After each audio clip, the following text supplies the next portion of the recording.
So hello students, my name is Savit Ali and welcome to BioGrab. Today we are going to study cancer topic. तो cancer क्या होता है ये तो आप सभी को पता होगा कि कितनी खतरनाक बीमारी है। हर साल इससे बहुत लोगों की मौत होती है। कितनी वाइटल डिजीज है ये। तो कैंसर अगर सिंपली हम कहें तो कैंसर होता क्या है? कैंसर होता है unlimited growth and division of cells. Unlimited growth कहो या डिवीजन कहो, एक ही बात है। हमारे अंदर जो सेल्स होती हैं, सेल्स हमारी बॉडी में हर जगह है, हाथों में, पैर में, हर जगह है अपने। तो ये जब अनलिमिटेड डिवाइड हो जाती है, इनकी अनलिमिटेड ग्रोथ हो जाती है, यानी कि एक सेल की 4 हो जाती है, 4 की 16, 16 की 64, तो इसकी वजह से हमें कैंसर हो जाता है। अब कैंसर, जो लोग कैंसर की स्टडी करते हैं उन लोगों को कहते हैं ऑन्कोलॉजिस्ट। तो जो लोग, तो study of cancer is oncology, जिसके अंदर onco stand for cancer and logy stand for study. So study of cancer is called oncology. जैसे हम जो हार्ट के बारे में स्टडी करता है उसको हम कार्डियोलॉजिस्ट कहते हैं। जो अपने न्यूरोस के बारे में स्टडी करता है उसको अपन न्यूरोसर्जन या न्यूरोलॉजिस्ट कहते हैं। इसी तरीके से जो लोग कैंसर के ऊपर फर्दर स्टडीज करते हैं उनको हम ऑन्कोलॉजिस्ट कहते हैं, और स्टडी करने वाले को ऑन्कोलॉजी। तो अगर हम सिंपली कैंसर की डेफिनेशन के बारे में बात की जाए तो वो ये है, it is characterised by uncontrolled growth and division of certain body tissues so forming a tumour. हमारी बॉडी में इतने ज्यादा अनकंट्रोल्ड ग्रोथ हो जाती है सेल्स की, जिसकी वजह से ट्यूमर फॉर्म हो जाता है। अब ये ट्यूमर क्या है?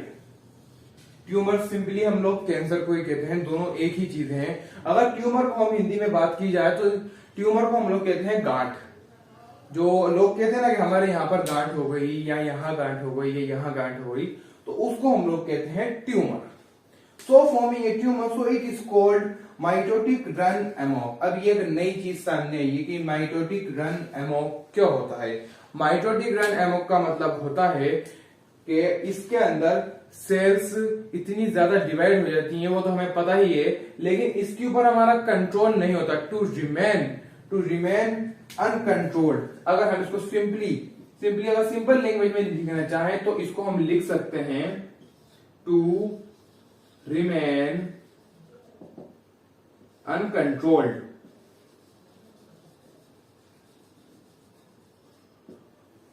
तो ये होता है माइटोटिक रन एमॉक होता है टू रिमेन अनकंट्रोल्ड। आपने माइटोसिस, मियोसिस, इन सब चीजों के बारे में 11th क्लास के अंदर पढ़ा होगा। तो माइटोटिक अगर हम इसकी बात की जाए तो एक सेल का 4 में डिवाइड होना। अगर जैसे ये हमारे कुछ सेल्स हैं, अब इन सेल्स के अंदर ये जो ब्लैक वाला, जिसको मैं ब्लैक से लिखूंगा, ये वाला बीच वाला, ये मान लीजिए ये सेल कैंसरस सेल है। अब ये सेल 4 सेल्स में डिवाइड हो जाएगा, 1, 2, 3 एंड 4। अभी 4 सेल्स में डिवाइड हो गया, तो यहाँ पर ये 4 सेल्स हैं, ये भी इनके फर्दर 4 के अंदर डिवाइड हो जाएंगी। यानी कि किसी को भी अगर कैंसर होता है तो जिस जगह भी उसको कैंसर होता है वहां पर ट्यूमर होता है, ट्यूमर बन जाता है, गांठ बन जाती है उसकी। वहां पर सारे सेल्स बहुत ज्यादा अनकंट्रोल्ड डिवाइड होने लग जाते हैं। इसका मतलब ये है। और एक ऐसा केस भी है जिसके अंदर ट्यूमर फॉर्म नहीं होता है, जिसके बारे में हम आगे पढ़ेंगे। तो अभी हमने डेफिनेशन पढ़ी थी कैंसर की। अब हम कैंसर के बारे में और जानने की कोशिश करते हैं कि ये है क्या है, इंडिया में इसका इफेक्ट क्या है, एंड ऑल ओवर। समझ जाइए आप लोग। More common in people of age group 40 to 60 years of age. That means कि ये बीमारी उन लोगों में आम है जिनकी एज 40 to 60 years है। 40 to 60 years है। नीट के अंदर या अपने बोर्ड एग्जाम में, चाहे सीबीएसई हो या आरबीएसई हो या कोई से भी बोर्ड का एग्जाम हो, उसके अंदर एमसीक्यू के अंदर ये सवाल आ सकता है कि ये डिजीज किस एज के अंदर ज्यादातर होती है। तो 40 to 60 आएगा, ये अप्रोक्सीमेटली है। मगर आजकल अगर देखा जाए तो ये जो इसका जो रेशियो है ये एनसीईआरटी के हिसाब से है 40 to 60 ईयर्स, लेकिन अब ये थोड़ा कम ही हो रहा है। लेकिन अप्रोक्सीमेटली क्या है, अगर ऑप्शन में 40 to 60 ईयर्स हो तो पहले 40 to 60 ईयर्स लगाना है। नेक्स्ट पॉइंट है, it is one of the chief killer of modern world. ये इस टाइम पर मॉडर्न वर्ल्ड का सबसे ज्यादा चीफ किलर है। चीफ अपन किसको कहते हैं, जो बहुत ज्यादा अहम होता है, बहुत ज्यादा स्पेशल होता है। तो ये स्पेशल बीमारी है, ये स्पेशल बीमारी कहती है। तो स्पेशल क्यों है, ये बहुत ज्यादा चीफ किलर है मॉडर्न वर्ल्ड का। So is one of the most dreaded disease. Dreaded means होता है खतरनाक, बहुत खतरनाक डिजीज है ये ऑफ ह्यूमन बींग्स। ये तो आप लोगों को भी पता होता है कि जब इंसान को थर्ड स्टेज के अंदर इस चीज का पता लगता है तो 95% ह्यूमंस की वजह से ही डेथ हो जाती है। अगर आप इसके बारे में पहले पता लगा पाओ फर्स्ट स्टेज में या सेकेंड स्टेज के अंदर, तो इसका इलाज मुमकिन है, बट अभी कह नहीं सकते कि 100% सक्सेसफुली इलाज मुमकिन है कि नहीं है। नेक्स्ट पॉइंट है, more than a million Indians and about 4 million all over the world death occur annually.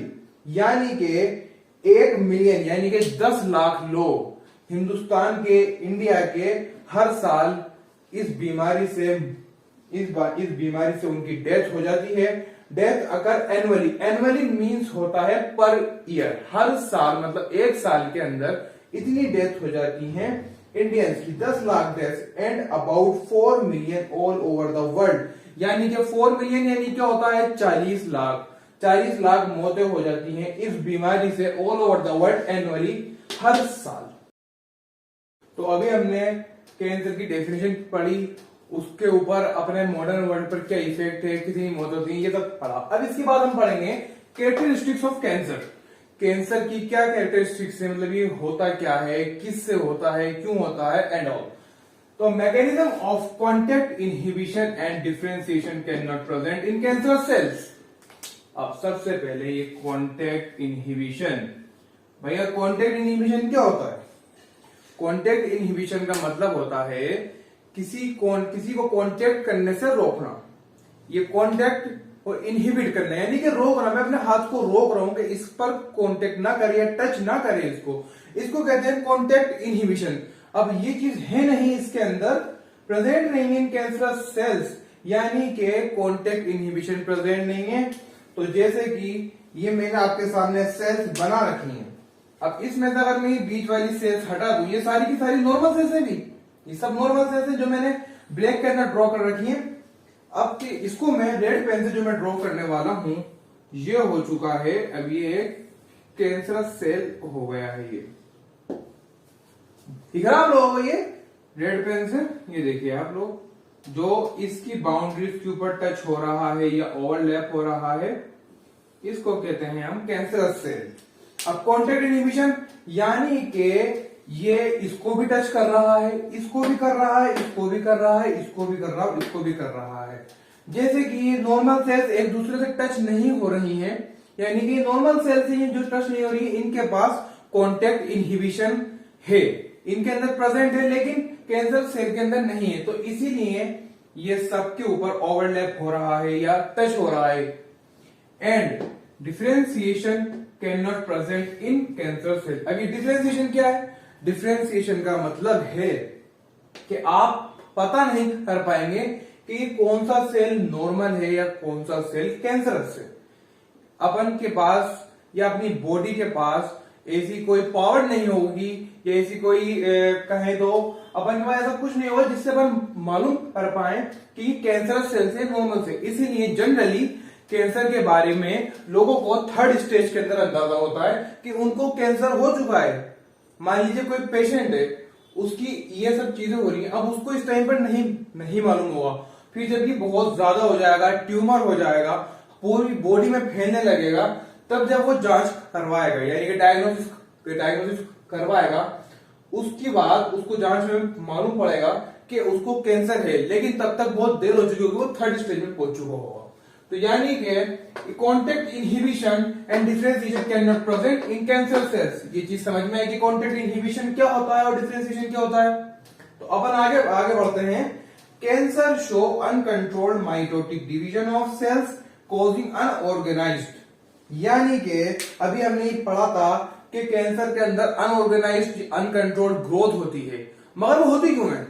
वो इसलिए होती है due to breakdown of those regulatory mechanism which control and regulate the growth. यानी कि वो मैकेनिज्म, वो regulatory, वो उन सब चीजों को ब्रेक डाउन कर देते हैं ये कैंसर सेल, जिसकी वजह से हमारे पास इतने ज्यादा बॉडी में सेल्स हो जाते हैं। जैसे कि इसके अंदर एक वर्ड यूज हुआ रेगुलेटरी या रेगुलेट वर्ड क्या होता है? जैसे अपना फैन है, फैन की जब अपन को स्पीड टेस्ट करनी होती है तो अपन रेगुलेटर का इस्तेमाल करते हैं।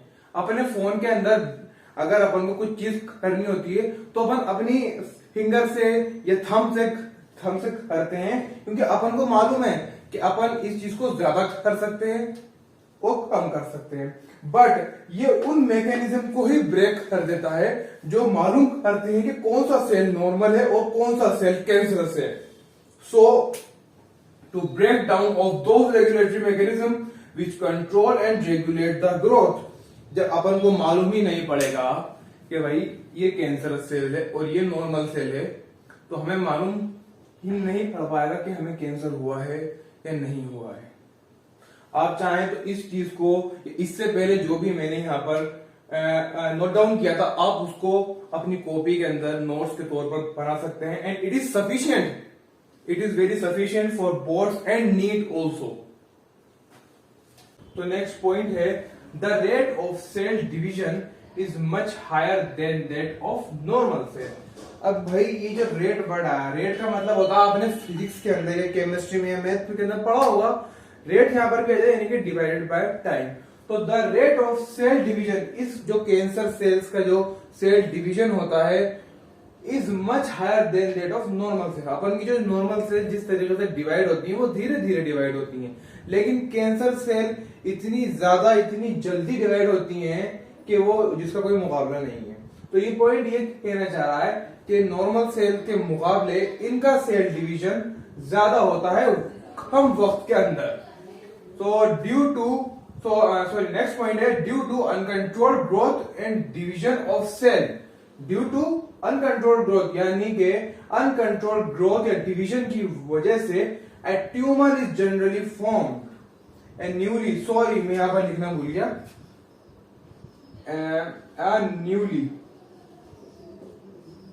a newly tumor is generally formed।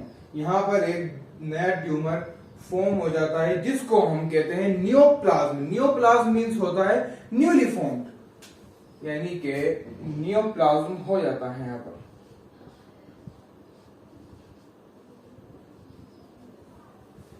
Neoplasm, तो ये समझ में आया कि due to uncontrolled growth and division of cell neoplasm is form. Neoplasm क्या है? ट्यूमर इज जनरली फॉर्म, यानी कि नया ट्यूमर बनना, उसको नियोप्लाज्म कहते हैं। अब एक नोट है, जो इंपॉर्टेंट नोट है वो क्या कहता है? Not all tumours are not cancerous. सारे ट्यूमर्स कैंसरस नहीं होते हैं।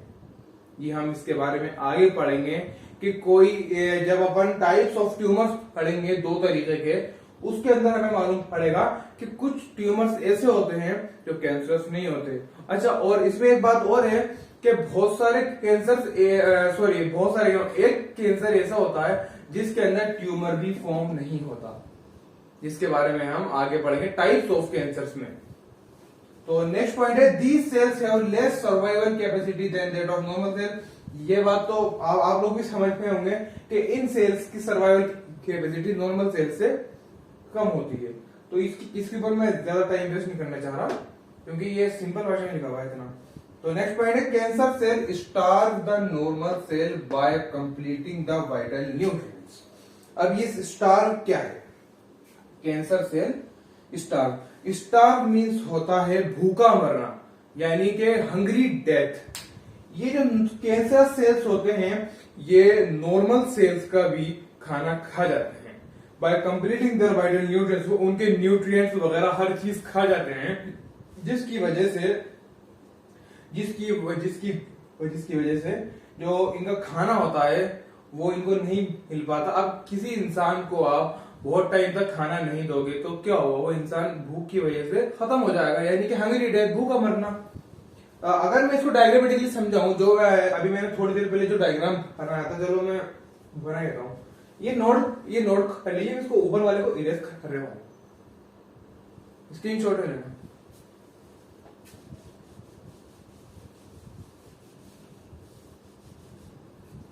जैसे मैंने अभी थोड़ी देर पहले कुछ सेल्स बनाई थी,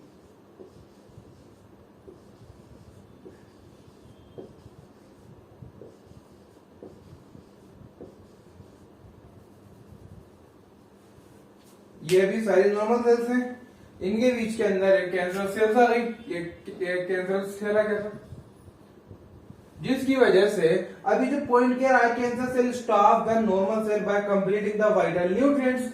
अब ये वाला जो सेल है वो इसका इन सब का खाना खुद खा जाएगा, जिसकी वजह से ये जो अपनी नॉर्मल सेल्स है ना, ये इनकी डेथ हो जाएगी। तो सिंपली मीनिंग इसका ये है। अब यहां पर अपन ने कैंसर की डेफिनेशन पढ़ ली पूरी, कैंसर क्या होता है। उसके बाद अपन ने कैंसर के कैरेक्टरिस्टिक्स पढ़े हैं कि कैंसर का स्पेशली अपने मॉडर्न वर्ल्ड पर क्या इफेक्ट होता है एंड ऑल। तो इसके बाद जो हम पढ़ेंगे वो पढ़ेंगे ट्यूमर और टाइप्स ऑफ कैंसर। ट्यूमर के भी टाइप्स होते हैं, तो अब हम बात करने वाले हैं टाइप्स ऑफ ट्यूमर्स की। अभी हमने पढ़ा था कि ट्यूमर क्या होता है, एक गांठ होती है ट्यूमर, तो उसके भी जो टाइप्स होते हैं ना, अब दो तरीके के होते हैं ट्यूमर्स। एक होता है बिनाइन ट्यूमर और एक होता है बिनाइन ट्यूमर, एक होता है मैलिग्नेंट ट्यूमर। अब बिनाइन ट्यूमर क्या होता है? बिनाइन ट्यूमर होता है टू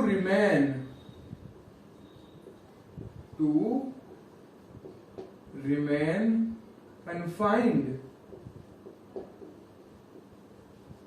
एट वन प्लेस, यानी के बिनाइन ट्यूमर वो ट्यूमर है जो सिर्फ एक ही जगह रहता है। यानी कि अगर मान लीजिए किसी पेशेंट के यहां पर ट्यूमर हो गया और वो बिनाइन ट्यूमर है, तो वो यहीं रहेगा, वो यहां से हटके यहां नहीं जाएगा या इधर नहीं आएगा, वो एक ही जगह रहता है। कन्फाइंड मतलब रहता है एक ही जगह रहना, to remain confined on at one place. तो अगर हम इसके बारे में बात की जाए, मैलिग्नेंट ट्यूमर हम इसके बाद समझेंगे। और हाँ, बिनाइन ट्यूमर को नॉन मैलिग्नेंट भी कहते हैं। अब जैसे कि ये एक ही जगह रहने वाला, तो आप कुछ समझते होंगे कि मैलिग्नेंट ट्यूमर क्या होगा, यानी कि एक जगह नहीं रहने वाला, जिसके बारे में हम आगे बात करेंगे। मगर पहले बिनाइन ट्यूमर समझ लेते हैं। बिनाइन ट्यूमर क्या होता है? It remain confined in the organ affected, जो मैंने बात कही अभी आपसे कि वो एक ही जगह रहता है, उसी ऑर्गन में रहता है जहां पर होता है।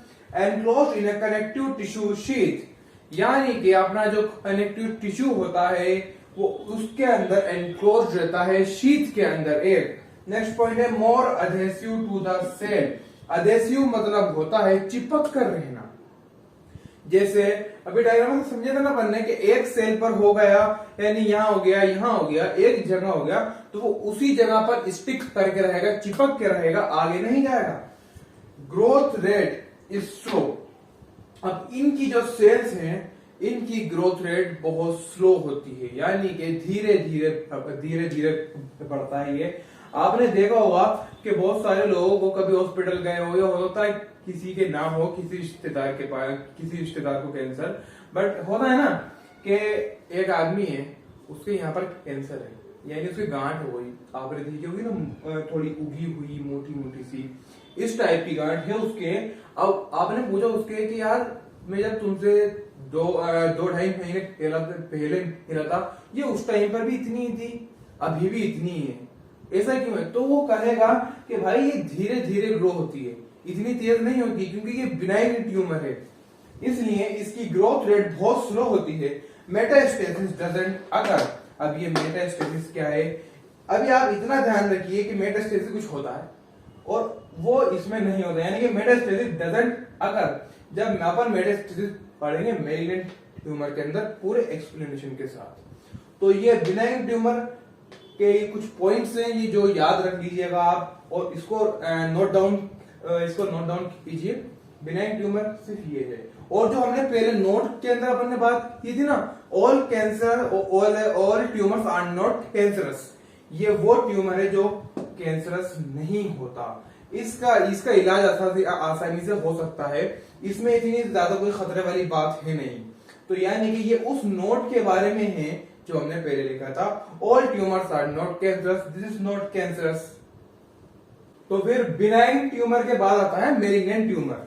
अब हम पढ़ेंगे मेलिग्नेंट ट्यूमर जो कि कैंसरस होता है। मैंने ऊपर ही लिख दिया इट इज कैंसरस, क्योंकि बिनाइन ट्यूमर नॉन कैंसरस था, तो यानी कि मेलिग्नेंट ट्यूमर कैंसरस है। Spread from one place to another, यानी कि इसके अंदर वो क्षमता है कि ये एक जगह से दूसरी जगह जा सके, इस बॉडी पार्ट से उस बॉडी पार्ट में आ सके। किसी के यहां पर हुआ है तो हो सकता है उसके यहां आ जाए या पैर में चला जाए, तो इसके अंदर वाली कैपेसिटी होती है।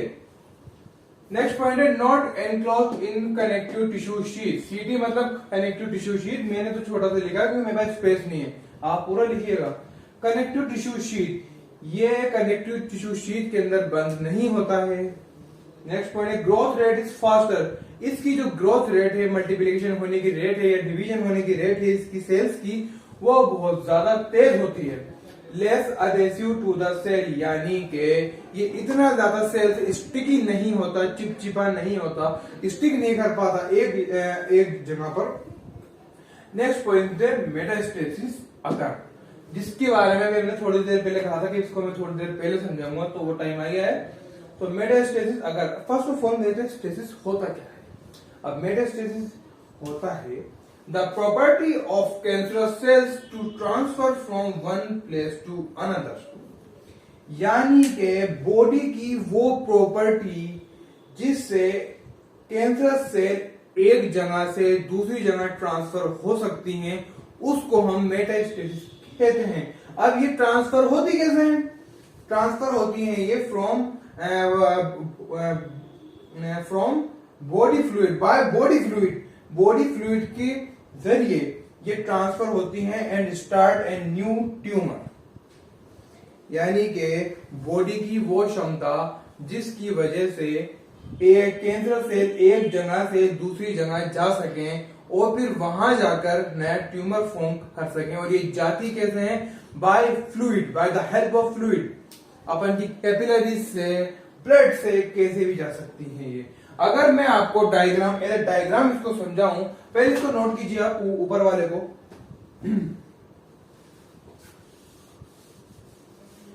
Through diagram we can understand how metastasis occur in our body.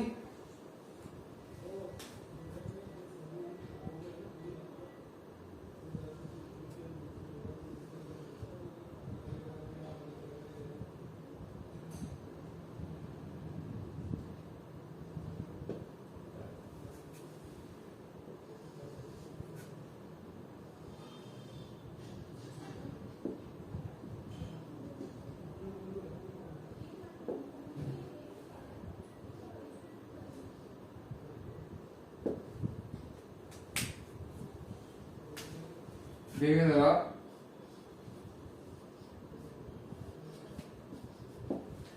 जैसे कि ये एक कैंसर सेल है। अब ये जो चीज है जो मैंने डायग्राम बनाया है, this is our blood capillary. इसके अंदर से ये कैंसर सेल ट्रेवल करेगा कहीं और, जो जहां पर वो कैपिलरी एंड हो रही है, खत्म हो रही है, वहां से बाहर आएगा और वहां पर जो नॉर्मल सेल्स होंगी उनके बीच आ जाएगा ये। अब ये उनका खाना भी खा लेगा, उनके न्यूट्रिएंट्स भी ले लेगा, वो उस जगह को पूरा तबाह कर देगा। देखे, अगर आपके पास थ्योरी के साथ प्रैक्टिकल नॉलेज नहीं है तो कुछ नहीं है। कि मान लीजिए कोई इंसान, कोई डॉक्टर है, उसके पास से पेशेंट आया कि भाई मेरे यहाँ पर वो थी ट्यूमर था एंड देन फिर वो यहाँ पर आ गया। अब वो सोच रहा है, अब वो मान लीजिए अगर वो डॉक्टर अच्छा नहीं है तो कहेगा कि नहीं, इसे ऐसी कोई दिक्कत है नहीं, ये नॉन कैंसरस है, ऐसा इसके अंदर आप दवाइयों से ठीक हो जाओगे। मगर वो चीज है मेलिग्नेंट ट्यूमर, वो एक जगह से क्योंकि दूसरी जगह आ सकती है, इंसान खत्म हो सकता है, निमट सकता है इंसान। तो यानी कि मेटास्टेसिस क्या होता है? The property of cancerous cell to transfer from one place to another.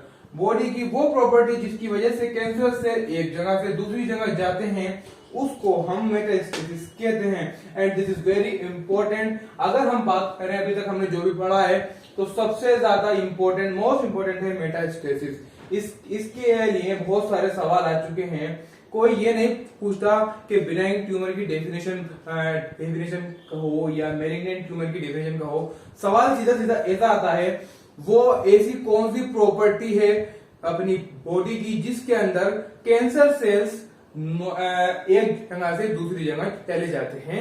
So what is the property of the body that can transfer cancer cells to one part to the another? So the answer of this question is metastasis. Metastasis is the property. So this is very most important. MCQ में आ सकता है या कहें तो पूरा का पूरी अपना पैराग्राफ में आप इसको एक्सप्लेन भी कर सकते हैं। So that's it. आगे हम जो समझने वाले हैं, इसके बाद हम पढ़ेंगे types of cancer, cause of cancer and diagnosis of cancer and treatment of cancer.